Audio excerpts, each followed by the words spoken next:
유시민 건도 슬슬 올라오나요?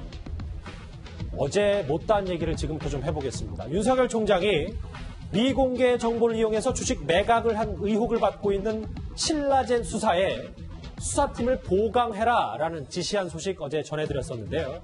유관기관으로부터 파견된 10여 명의 인력을 전부 잔류시키는 결정을 내리면서 신라젠 사건 수사에도 본격적으로 막이 오른 것 같습니다. 국민으로부터 부여받은 권한이므로 오로지 헌법과 법에 따라 국민을 위해서만 쓰여져야 하고 사익이나 특정 세력을 위해서 쓰여서는 안 됩니다.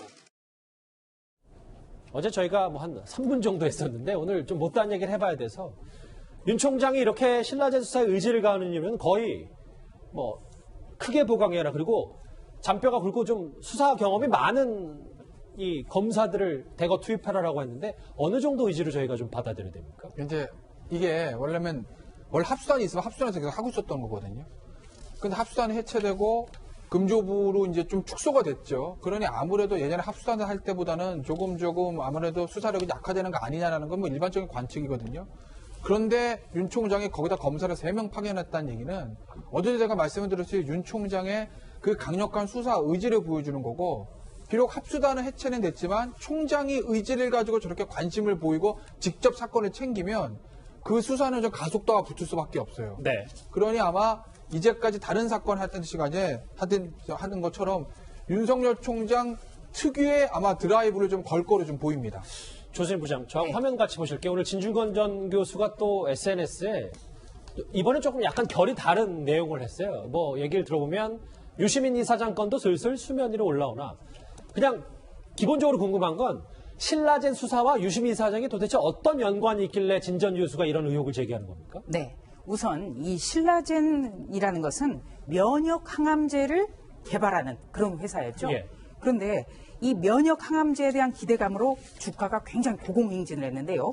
마지막 단계인 임상이 딱 중단이 돼버렸습니다. 그렇기 때문에 소액 주주들이 무려 14만 명이나 피해를 본 사안이에요. 네. 그런데 이 신라젠과 관련한 바이오 업체의 대표, 그 사람이 이철이라는 사람인데, 예. 이 사람은 국민참여당에서 열심히 활동을 했어요. 국민참여당은 2003년에 유시민 씨가 만들었던 정당입니다. 또 2004년에 재보궐선거 때도 2003년 재보궐선거 때도 국민참여당 소속으로 당선이 됐었습니다. 예. 네. 그리고 또 노사모의 핵심이었다고 합니다. 그렇기 때문에 이 이철 씨와의 관계가 있는 것 아니냐. 그래서 신라젠이 뭔가 어떤 여권의 실세를 등에 업고 승승장구했던 것 아니냐, 이런 분석이 나오고요. 예. 실제로 유시민 이사장 같은 경우에는 2015년에 양산 부산대병원에서 개최됐던 신라젠 기술설명회에서 축사를 한 적이 있습니다. 그렇기 때문에 오늘 진중권 전 동양대 교수 같은 경우에는 계속 유시민 씨가 알릴레오 등에서 검찰을 맹비난하는데, 예. 자기가 들어보면 이거는 조국 전 법무부 장관을 옹호하는 게 아니라 마치 뭔가가 찔리는 게 있기 때문에 그런 것 아니냐, 이런 느낌을 받았다는 거예요. 그 진 교수 주장이죠. 생각입니다. 네, 예. 알겠습니다. 그간 사실 잘 알려진 대로 유시민 이사장은 검찰 수사에 대한 불신과 적대감을 꽤 드러내왔습니다. 노무현 재단 계좌를 검찰이 들여다봤다는 사실을 확인했어요. 제 개인 계좌도 다 들여다봤을 걸로 지금 짐작해요. 내 뒷조사를 한 게 아닌가. 유시민 뒷조사를. 그러게요. 이 5년 전이네요. 신라젠 기술설명회에서 과거 부산대병원에서 유시민 이사장이 이렇게 효과가 상당 부분 입증됐다는 증거이기도 하라는 축사까지 했었는데, 근데 이 지금 진 전 교수도 그렇고 꽤 논란이 커지자 그 전부터 좀 얘기가 나왔나 봐요. 다음 화면 보실까요? 장혜철 변호사님. 한 언론과 인터뷰에서 만약에 신라젠 사건이 자기가 연루가 돼 있었으면 윤석열 사단이 나를 그냥 놔뒀겠냐라는 말을 했더라고요.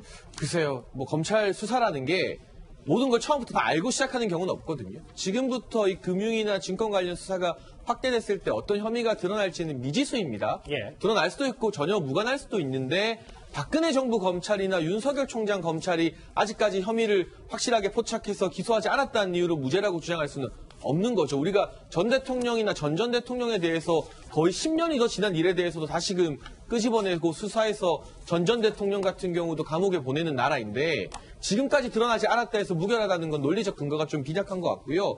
국민참여당 지역위원장이었던 분의 요청으로 참여해서 축사했다는데 이분이 바로 이철 밸류 인베스트 코리아 대표고 다름 아닌 신라젠의 최대 주주였습니다. 너무나 많은 것들이 공교롭게도 우연처럼 작용을 하고 있고 행사가 열렸던 부산대 같은 경우는 지역이 부산임에도 불구하고 문재인 대통령의 주치의를 배출해냈고 공교롭게도 또 그 문재인 대통령의 주치의가 신라젠으로부터 스톡옵션을 받아서 최소 2억이 넘는 차익을 얻은 것으로 언론 보도를 통해서 확인이 되고 있거든요. 이러한 톱니바퀴들이 과연 어떻게 맞춰질 것인가 지금은 검찰 조사를 지켜보는 수밖에 없겠습니다. 말씀처럼 진중권 교수의 주장처럼 신라젠 의혹과 유시민 사장이 연관이 있는지 없는지는 검찰이 이제부터 수사로 들여다보겠죠. 저희도 한번 지켜보겠습니다. 다음 주제 또 다른 이슈로 좀 더 속도 있게 넘어갈 텐데 그 전에 관련해서 오늘 댓글 5개가 들어왔습니다. 같이 한번 만나보실까요? 신라젠 철저히 수사해라. 신라젠의 많은 소액 주주자들이 피해를 입었다. 팩트 공소장이면 공개해도 좋지만 그러나 소설 공소장은 공개하면 안 됩니다. 이제 검찰의 공소장을 좀 불신하는 의견도 있네요. 예. 검찰총장 무시하고 좌천 인사 말씀하시는 것 같은데 팔다리 다 잘라놓고 불리하니 소탕하자고 한다. 속보인다. 노무현 전 대통령이 만들었다니 누가 만든지 뭐가 중요하냐. 잘못된 관행이면 바꿔나가야지. 예, 마지막 댓글 볼까요? 방 만든다고 소통이 저절로 되면 청와대에도 방 많이 만듭시다. 라는 얘기까지 대변인 씨를 좀 풍자하는 마지막 댓글까지 만나봤습니다. 바로 이어서 오늘의 실시간 검색을 한번 짧게 봐야 될 것 같은데요.